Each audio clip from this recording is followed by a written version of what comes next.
आप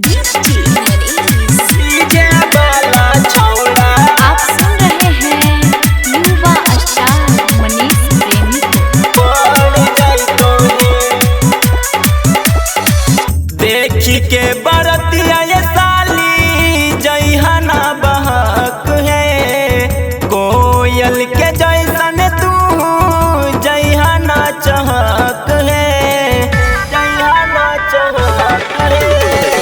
देखी के बरतिया ये साली जइहना बहक है, कोयल के जैसन तू जइहना चहक है। होते जाई माला नजरिया लाड़ जैतो है, होते जाई माला नजरिया लाड़ जैतो है।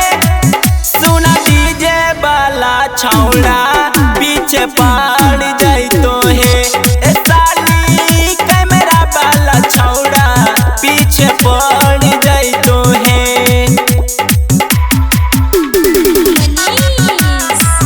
कैमरा वाला छौड़ा पीछे पड़ जैतो है, डीजे वाला छौड़ा पड़ जैतो। नजरिया ये साली ऐसे न लड़ावा, बरतियन के मन जानी पगलावा, बरतियन के मन जानी पगलावा। नजरिया ये साली ऐसे न लड़ावा, बरतियन के मन जानी पगलावा।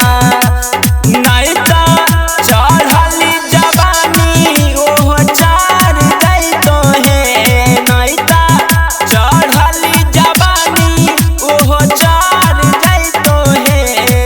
सुना डीजे वाला छौड़ा पीछे पड़ जैतो है, ए साली कैमरा वाला छौड़ा पीछे पड़ जैतो है।